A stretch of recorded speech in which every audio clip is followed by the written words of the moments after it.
folks, this is Pat with the Dark Pine Brewery. I'm milling in for Lone Wolf today. We got some Pilsner malt, some Pale Ale malt, and some two-row. Hopefully you can hear me okay over the grain mill, but we'll take a peek into that one here soon.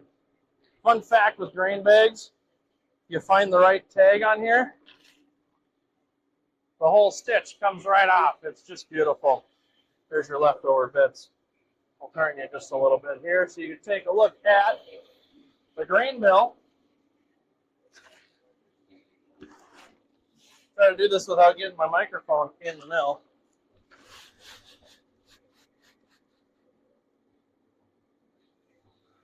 We've got, how much are we running here? Just over 1,000 pounds in a batch of Lone Wolf. So that's where this one's going. It'll be brewing tomorrow. All right, folks, it's Lone Wolf Brew Day today, and we're mashing in. So I'm on top of the brew deck here at the mash tun. I'll have you take a peek in here. The grain is dropping into the hydrator. We've got water running in here, looking 148, something like that. Anyway, we're mashing in. The grain's dropping in here and stirring up. Once this stirs up, we're going to make sure we hit the right temperature. We got a pH that we're trying to target. This hopper up here can't quite hold 1,000 pounds, so Kendra was just back in the mill room adding another 3 sacks of grain to finish this one off. So we'll keep you up to date. I'll be brewing on the pilot system. I'm brewing our Quad Bock, but yeah, brew day, Lone Wolf. More info coming. All right, so we're starting what's called the Vorloff here. As you can see, we've got the liquid, which is now called wort, is coming out of the bottom of the mash tun into the grant. It's still pretty cloudy right now, but let's walk up on top of the brew deck and see what we got going on. So this is called the Vorloff. We're running it, I don't know if you can see it, back into the mash tun on top of it. So we're just kind of gradually reintroducing that. And what that's going to do is set up, the grain is actually going to act as a filter bed, so that it's going to filter out all those bits and pieces and the grain husks and whatnot, and it will eventually run clear. So here's a peek through the manway door, checking it out. All right, folks, we're into the sparge now. Sparge is gently rinsing the grain with water. So again, we're pulling water in at about 160-ish into, it's a little steamy, into the mash tun, gently rinsing it. If you remember, our grant over there is a lot clearer now. And we're running into the kettle. So this is Lone Wolf. It gets some first wort hop in it. So we've got some hops kind of sitting on the surface there, gently steeping. And then we're also sparging on the pilot system.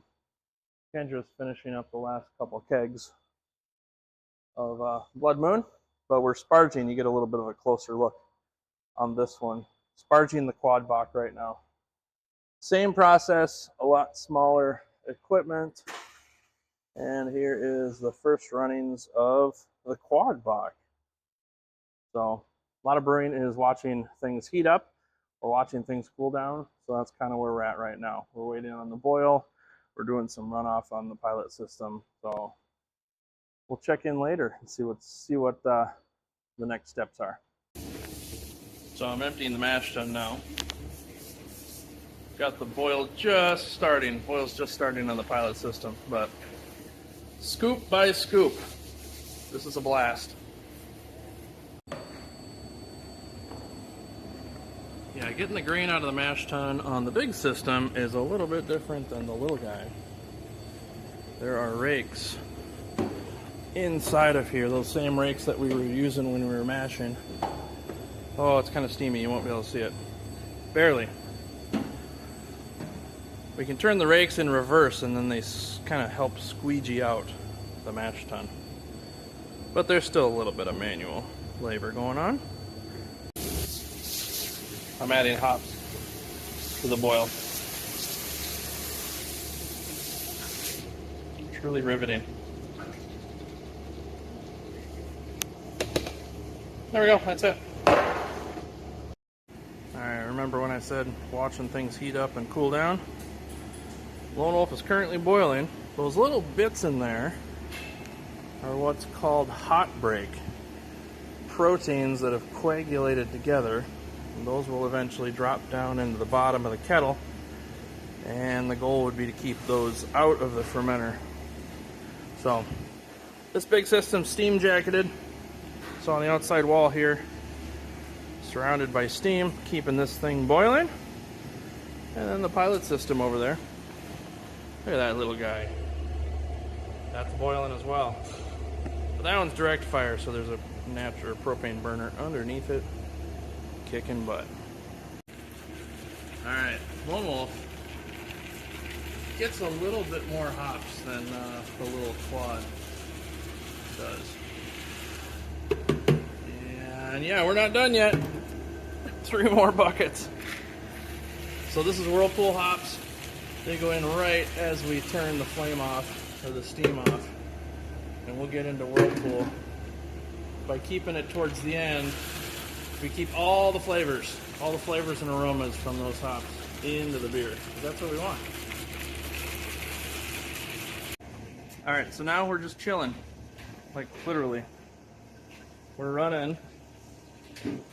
Our pilot system's got a pretty small heat exchanger down here. But this little plate heat exchanger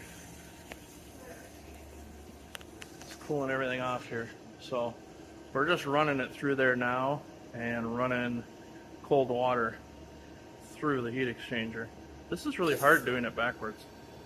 But anyway, we're chilling it down. This is going to be the Quad Bock. We're going to get down to lager temperature. So it's going to have to be cold. So we're going to be at this for quite a few, maybe an hour, hour and a half, something like that, to get it cooled down so we can pitch the yeast and send it over into that little fermenter. This will be the Quad Bock. This will be ready to go for our Bock party. Alright, Lone Wolf is currently chilling. Not a whole lot going on at the top of the brew kettle here, but we kind of run down this direction.